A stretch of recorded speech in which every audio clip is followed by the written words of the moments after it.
Հանրապետության վարչապետի ավտոշարասյունը կանգ է առնում լուսացույցի արգելող նշանի տակ բացառությամբ հատուկ դեպքերն են, երբ որ ինչ-որ տեղից ուշանում ենք։ Նիկոլ Փաշինյանը թվարկում է իր իշխանության գալուց հետո տեղի ունեցած փոփոխությունները։ Իր ավտոշարասյան համեստ պահվածքը նրա խոսքով դրանցից մեկն է։ Փաշինյանի ավտոշարասյան կողմից երթևեկության կանոնների կոպտագույն խախտումները ֆիքսող տեսանյութեր նախորդ տարիներին բազմիցս հայտնվել են համացանցում եւ հերքել նրա խոսքերը։ Մեծամասամբ դրանց գլխավոր հերոսները ուղեկցող ոստիկանական մեքենաներն են, որոնք պարզապես դուրս են գալիս հանդիպակաց գոտի եւ ստեղծում խիստ վտանգավոր վթարային իրավիճակներ։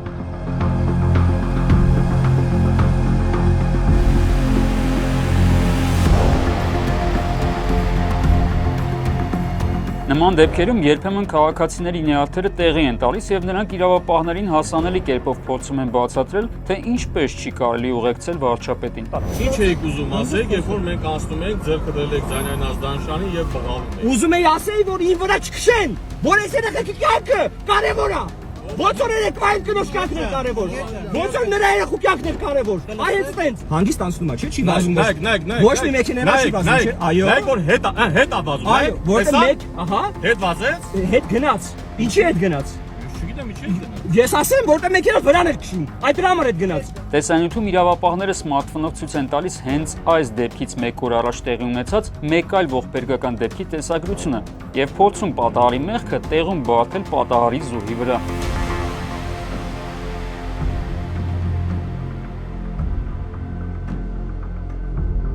3 տարի առաջ Լեո Պարոնյան Խաչմերուկի մոտ Փաշինյանին ուղեկցող ավտոշարասյան ոստիկանական մեքենան հետիոտնային անցումով կանաչ ազդանշանի իրավունքով փողոցն անցնող Սոնա Մնացականյանին հարվածում է եւ հեռանում դեպքի վայրից։ Հղեկինը ստացած վնասվածքներից մահանում է։ Նիկոլ Փաշինյանի այդ անձնակազմով ասում է, դեմից մի հատ Prado Jeep գայշնիկ ավտո։ Ասած մեկ գմփուն եկավ, ես ասի ավտոյի ավարի եղավ։ Ավտոյի ժամանակ տեսան մենք հղի բան ջայլ աղջիկ 20 տարեկան 22 տարեկան կներ գմփուն եկավ ես եմ անձնական իմ ձեռով հավաքել մարտիկան 2 եկած կորեկա մարտիկան եթե բականացած եղեն թող ասեն իմ ձեռով հավաքել եմ պամադայա գրիշա շորը տալ մտնատի կոշիկայ տաշել եմ որտեղ ասեմ եկած դեք ու բանան ես ականացած եմ ապեկա ասած է կանեմ ասում եմ ես վախենալ բան չունեմ դեպքից անմիջապես հետո իշխանական լրատվամիջոցները եւ սոցհաթակներում իշխանամետ ակտիվ մարդիկ սկսեցին արշավ, որի գլխավոր գաղափարներն էր, որ պատահարի մեղավորը զոհված հղիկինն էր։ Սկզբում նույնիսկ տեղեկություններ էին տարածում, թե անցել է հետիոտնի համար չնախատեսված վայրով կամ որ չի ենթարկվել ոստիկանի հրահանգին, սակայն կինն անցել էր հետիոտնային անցումով կանաչ լույսի տակ։ Վարչապետի աշխատակազմի ղեկավարի տեղակալի Տարոն Չախոյանի կողմից այդպես արդարացնող եւ նաեւ մյուս շատ իշխանական եւ մերձ իշխանական նաեւ ինֆլուենսերների կողմից շատ տարաբնույթ մեկը ասում էր որ ինչ է փորը տնկած այդպես փողոցը դուրս եկել եւ որ հրահանգում են դուրս չգալ այն դեպքում երբ որ բարձ կադրերից երևում է որ իրենից առաջ էլ դեր մարդիկ փողոցը անցնում էին այսինքն դա վերջին պահին է այդ ուղղորդումից որ վերջին պահին հասցրածին են կարգավորել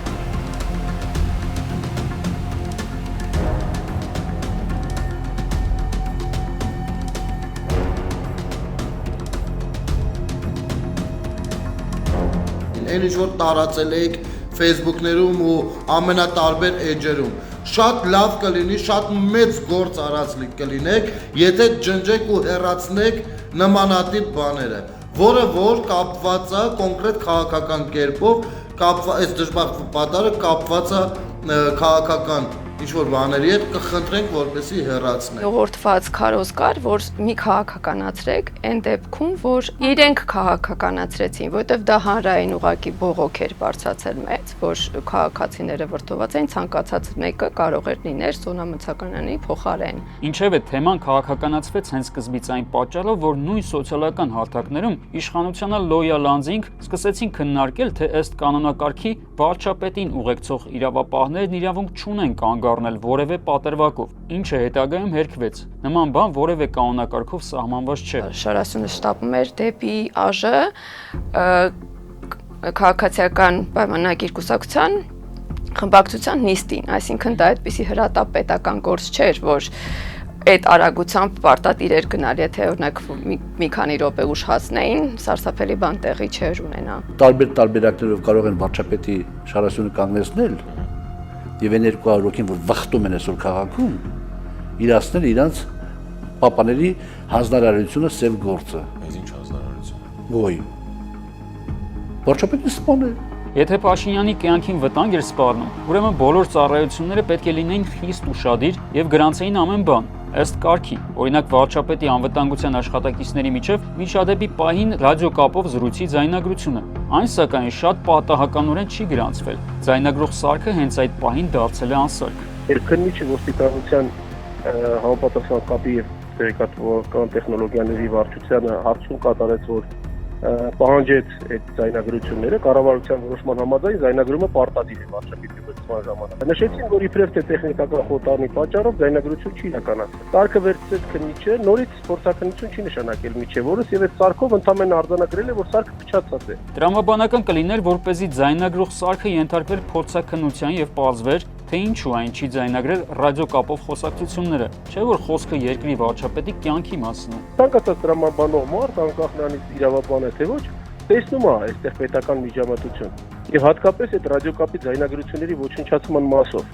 Չի կարող վարչապետի ուղեկցման ժամանակ ռադիոկապի ձայնագրությունը տեխնիկական խոտանի պատճառով չձայնագրել, դա հնարավոր չի բարձրացնել։ Իսկ ինչու է ռադիոկապով խոսակցությունն այդքան էական, որպեսզի պարզվեր ողբերգական միջադեպի մեղավորների շրջանակը։ Հիմա մեղադրյալի աթոռին է Արամ Նավասալձյանը, Toyota Prado-ի վարորդը։ Մեղադրանք չի ներկայացվել ոչ Խաչմերուկը կարգավորող ոստիկանին, ոչ էլ Ավտոշարասյան պատասխանատուին։ Ավտոշարասյան ղեկավար կազմի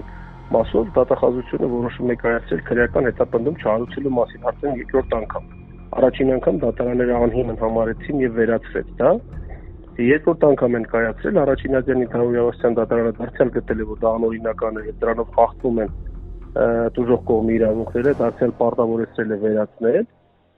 բայց դատախազությունը վերաքննիչ բողոքաբերել, վերաքննիչ դատարանը բեկանել է այդ որոշումը եւ հետա ուղարկել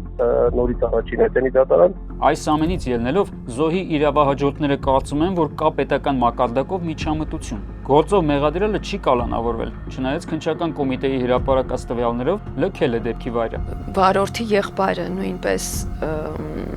եթե չեմ սխալվում, ինչ որ մի մարզի Էլի Բարտազիջան Պաշտոնյա էր ոստիկան էր եւ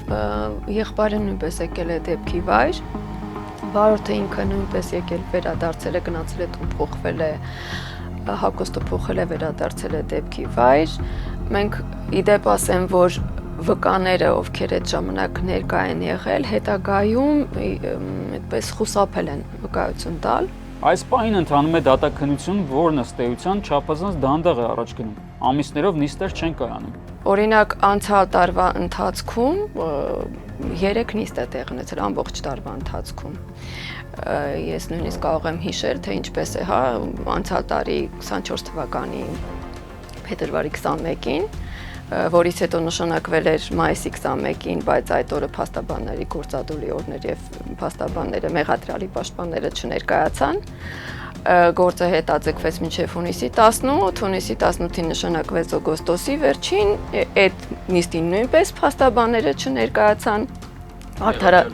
մեղադրյալի պաշտպանները չներկայացան եւ բացատրելով, որ շփոթել էին ուրիշ տեղ ու նիստ ունեին։ Մեր հետ կապնված նիստերի ձգձգումներ չկան, թող չփորձեն մեր վրա ինչ-որ ավելորդ բեռ բարձր, չի կարելի, իրանց վարկագիծը մեր համար անընդունելի է, մենք ձգձգելու թեմա չունենք։ Սոնա Մնացականյանի մահվան մեջ մեղադրվող Արամ Նավասալձյանի փաստաբանը Ռուբեն Բալոյանը համոզված է, որ այս գործի նախաքննությունը թերի է իրականացվել։ Դա է պատճառը, որ դատավարությունը ձգձգվում է։ Հարցը քննիչը առաջադրել փորձագետներին, թե արուստի երթևեկության համար վտանգը որ բանին է առաջ գալիս։ Դատախազը որոշումը կայացրել եւ այդ հարցերը եւ քննիչի կողմից դրված եւ մեր կողմից դրված հավելա հարցերի մեջից,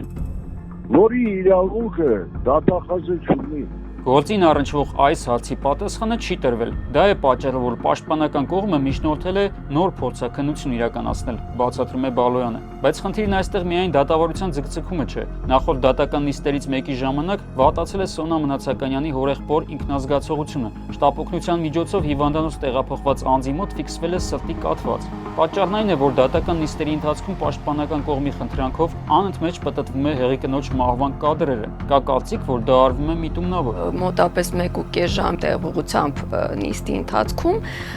կադրերը մահվան, այսինքն որտեղից որտեղ է տեղափոխվում մեքենան, ստիպված էին նայել հարազատները։ Այս ամբողջ ընթացքում պաշտպանները գրեթե նույն ձևակերպմամբ 2-3 հարց էին տալիս փորձագետին, փորձագետը պատասխանում էր, ավել բան չուներ ասելու ինչ որ պիտի տար, բայց նրանք շարունակում էին կրկնել եւ այդ կադրերը ցուցադրել եւ սա չէր կասեցվում։ Մի քանի տեսախցիկներից առած կադրեր կային, բայց մեկն էր պիտանի դրա համար։ Պաշտպանները այս դեպքում բերել էին այլ տեսախցիկների կադրեր, որոնք պիտանի չէին եւ անդադ տանջում էին այդ կադրերի ցուցադրությամբ։ Այստեղ փոքրիկ գիտեք,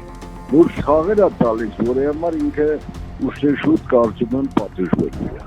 Ես որ իրան հարց եմ տալի, հետևից պարզ է եվում է, հետնամասը, որ անցման գծի մոտ է, ինչ կասես այդ մասին, ասում է, ես չեմ կարա ասել, որովհետև ինքը խուսափում է դեմից 3 կադրա վեկալում, հետևից էդի 3 կադր վեկալի։ 3 կադրը